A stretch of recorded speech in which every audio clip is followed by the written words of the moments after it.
നമസ്കാരം. പ്രധാന വാർത്തകൾ.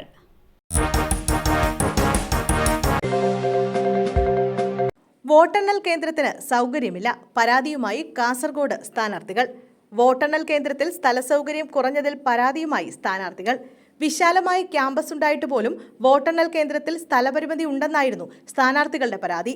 കാസർഗോഡ് കേന്ദ്ര സർവകലാശാലയിലെ ബ്ലോക്കുകളിലാണ് വോട്ടെണ്ണൽ കേന്ദ്രം ഒരുക്കിയിരുന്നത്.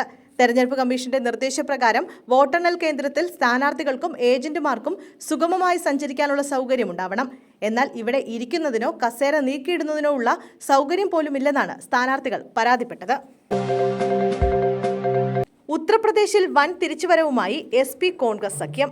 അയോധ്യയിൽ BJP പിന്നിൽ.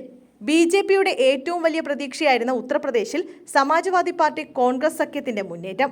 രാജ്യത്ത് ഏറ്റവും കൂടുതൽ ലോക്സഭാ മണ്ഡലങ്ങളുള്ള ഉത്തർപ്രദേശിലെ 80 സീറ്റിൽ ഏറ്റവും ഒടുവിൽ ലഭിക്കുന്ന ട്രെൻഡ് അനുസരിച്ച് BJP 34 സീറ്റിൽ ലീഡ് ചെയ്യുമ്പോൾ സമാജ്വാദി പാർട്ടി 34 കോൺഗ്രസ് 9 ലീഡ് ചെയ്യുകയാണ്.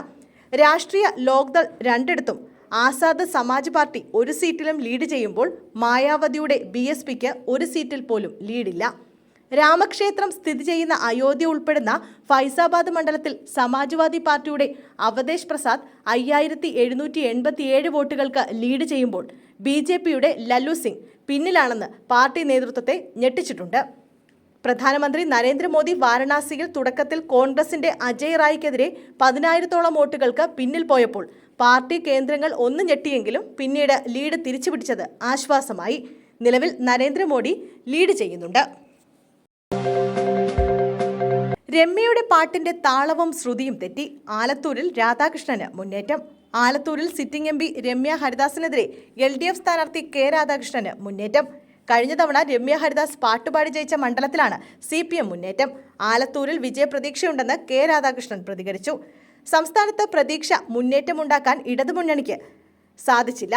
പക്ഷേ കേരളത്തിൽ ഭരണവിരുദ്ധ വികാരമില്ല. ലക്ഷക്കണക്കിന് വോട്ട് ഇനിയും എണ്ണാനുണ്ടെന്നും അദ്ദേഹം പ്രതികരിച്ചു. വടക്കാഞ്ചേരി, കുന്നംകുളം, ചേലക്കര, ആലത്തൂർ, നെന്മാറ, ചിറ്റൂർ, തരൂർ എന്നിവയാണ് ആലത്തൂർ മണ്ഡലത്തിൽ ഉൾപ്പെടുന്ന പ്രധാന നിയമസഭാ മണ്ഡലങ്ങൾ. 2008 രൂപീകൃതമായ മണ്ഡലത്തിൽ 3 ലോക്സഭാ തെരഞ്ഞെടുപ്പുകളാണ് ഉണ്ടായത്. 2009 2014 CPMനെ പിന്തുണച്ച ആലത്തൂർ 2019 CPMനെ കൈവിടുകയായിരുന്നു. തലസ്ഥാനത്ത് രാജീവ് ചന്ദ്രശേഖറും ശശി തരൂരും തമ്മിൽ കടുത്ത പോരാട്ടം. ലീഡ് നില മാറിമറിയുന്നു. ലോക്സഭാ തെരഞ്ഞെടുപ്പ് വോട്ടെണ്ണൽ പുരോഗമിക്കുമ്പോൾ തലസ്ഥാനത്ത് മാറിമറിഞ്ഞ് ലീഡ് നില.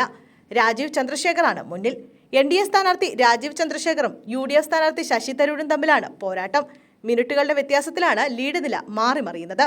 വോട്ടെണ്ണൽ ആരംഭിച്ച സമയത്ത് ലീഡ് ചെയ്തിരുന്നത് രാജീവ് ചന്ദ്രശേഖറായിരുന്നു. പിന്നീട് ശശി തരൂർ ലീഡ് ഉയർത്തി. എന്നാൽ ഇപ്പോൾ രാജീവ് ചന്ദ്രശേഖറാണ് ലീഡ് ചെയ്യുന്നത്. ലൈംഗിക പീഡന കേസ് തിരിച്ചടിയായി. പ്രജുൽ രേവണ്ണ തോൽവിയിലേക്ക്.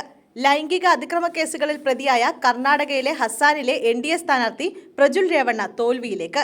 ദേവഗൌഡ കുടുംബത്തിന്റെ സിറ്റിംഗ് സീറ്റായിരുന്ന ഹസാനിൽ കോൺഗ്രസ് സ്ഥാനാർത്ഥി ശ്രേയസ് പട്ടേൽ ഗൌഡ ഭൂരിപക്ഷം നിലനിർത്തി.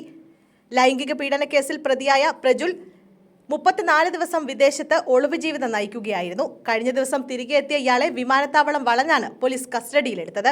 പ്രത്യേക കോടതി ഇയാളെ 6 ദിവസത്തെ പോലീസ് കസ്റ്റഡിയിൽ വിട്ടിരിക്കുകയാണ്. ജയിലിൽ കഴിയവെയാണ് തെരഞ്ഞെടുപ്പ് ഫലം വരുന്നത്.